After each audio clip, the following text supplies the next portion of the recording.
been in a Giants uniform wearing 24. He was my idol. I know. Willie Mays was my idol. Welcome to PTI, boys and girls. In today's episode, Adam Silver has issues.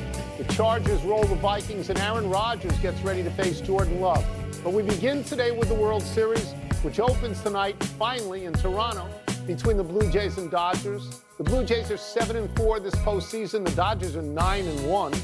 The Blue Jays have a lot of homers, 20 in 11 games. They've scored 71 runs.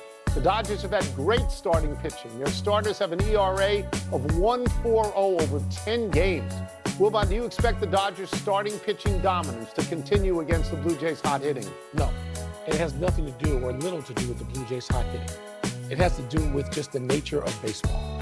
And stuff changes, particularly when you get, which you should never get in baseball, 6 days off. I agree 100%. What the Dodgers have had. I agree. And you and I have been fascinated. We talked about starting pitching all month. That's right. It's great for us. You know, like a flashback to a place in our lives where starting pitching meant everything in October.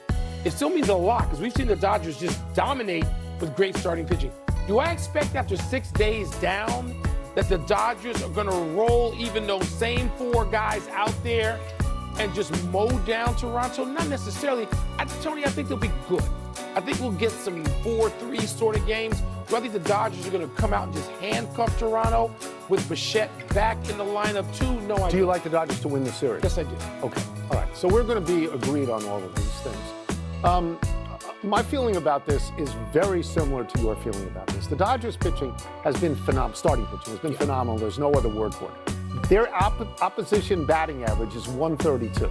That's unbelievable. But yes, this is a long layoff. What I worry about, baseball is an everyday sport. Yep. When you take this much time off, then you worry about rust instead of rest.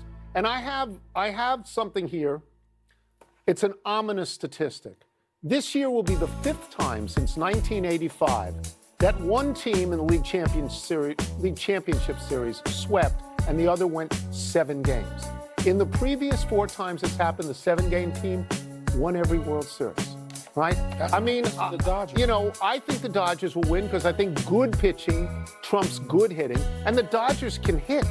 The Dodgers can hit. This is one of the best hitting Dodgers lineups ever. They have more runs in the regular season than Toronto, 825 to 798. Toronto doesn't have a top of the order like the Dodgers. No, you know, Tani and Betts and Freeman. But again, Mike, you know what it feels like? It feels like the World Series is a bowl game that we've waited so long, and so I look. I think Toronto's really good. Their batting average, team batting average in the postseason is 296. That's unbelievably high. The Dodgers is 256. So I respect them. The hottest guy in baseball is Vlad Guerrero. They have more home runs than strikeouts. That doesn't happen. If Toronto can get to the Dodger bullpen, then they're in good shape. With Guerrero, they're in good shape. Springer, and Bichette back in the lineup, there's another small thing. Can hold up. Toronto won more games in the regular season, so they have home field.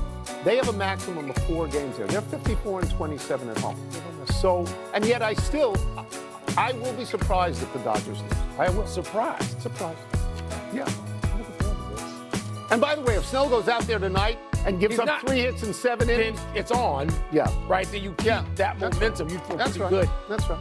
The next night, let's move to the National Football League. The Chargers beat down the Vikings.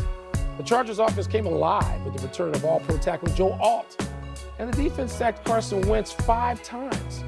So what did this win do for you and your estimation of the now 5-3 Chargers? Not much, really, because Minnesota isn't a very good team.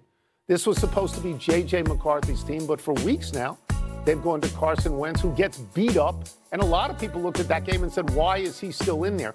We don't know if J.J. McCarthy is any good, but after all these years, we have a sense that Carson Wentz isn't very good, right? So I don't think a win over Minnesota is something you hang your hat on. Were the Chargers good? Yeah, the Chargers were good. Justin Herbert, some stats against pressure, 13 of 15, 162 yards, 2 touchdowns. He also threw an interception. He has 7, which is sort of a lot of interceptions for a Pro Bowl quarterback. And I was talking to Jason Lockton-Ford today, and he was talking about Joe Alt's presence and what that meant. In the games that Joe Alt has played, the Chargers are 4-0. Yeah. In the 4 games that he's missed, they're 1-3, and the one was that really dicey win against Miami. So he's Obviously an important component there. Yeah, the Chargers, I didn't go crazy when they lost a couple. I still think they're pretty good. I still think they're a threat to win their division, even though Kansas City's in it. And Denver. And Denver's ahead of Denver? A threat. I'm not saying the favorite, but a threat. Okay. So the Chargers are about where they are. This is what an NFL season does. This is what all professional sports seasons do, unless you have a dominant, crazy Patriots 18-0 team or Bears 15-1 or Dolphins. You have an ebb and flow. Yeah. Teams are going to lose. The Chargers are going to lose 3 or 4 more times. I think the Chargers sort of regain their footing. The Vikings, Tony, so there are 2 teams coming into the season that I thought were going to take a backslide. The Vikings, because of their quarterback situation, because I think getting rid of Sam Darnold was stupid, and the Commanders. Because they had everything go right, including great health. That's right. Right? And so I worry about that. And I certainly hope that Jason Daniels can be healthy and be out there soon. But those are the 2 teams taking a backslide. Jayden Daniels, not Jason Daniels. Jayden. Jason La Canfora, Jayden Daniels. Jayden. I will give you the next 4 games, though, that the Chargers have, because they are all winnable. At Tennessee is winnable. Very. Home Steelers is winnable. Yeah. At Jacksonville is winnable. Yeah. Home Raiders is winnable. So, but like you have in the past, I often think of the Chargers that the whole is not greater than the sum of its parts, so I remain somewhat skeptical. Okay. Let us revisit the gambling story in the NBA from yesterday. Terry Rozier of the Miami Heat was arrested in connection with alleged insider information betting. And Chauncey Billups, coach of the Trailblazers, was arrested for his alleged involvement in a poker scheme that has mob implications. Wilbon, this is at least a public relations nightmare for the NBA. Oh. What sort of pressure is on Commissioner Adam Silver right now? None. Nothing he can do. He couldn't do anything on the front end. He doesn't have the power of subpoena. He wasn't going to be able to compel witnesses to testify or to give him information. Nothing. They're not a law enforcement organization. Adam Silver, now, you could, from a public relations standpoint, you could stand there and huff and puff and pound the table and look like a tougher guy. I don't know what David Stern would have been able to do. He might have been able to project something different. He would have tried. He would have tried. But in terms of what Adam Silver can do, he's got to sit there now and take it. He's got to sit there now and hope. Here's what he can do. He can pray every night that this is the iceberg in full and not just the tip. All right. That's about it. So let me start by stating, for the record, nothing happened today that advanced this story from yesterday. We don't know if it's going to widen out. We don't know if, as you say, it is the tip of the iceberg or the iceberg itself. Regardless.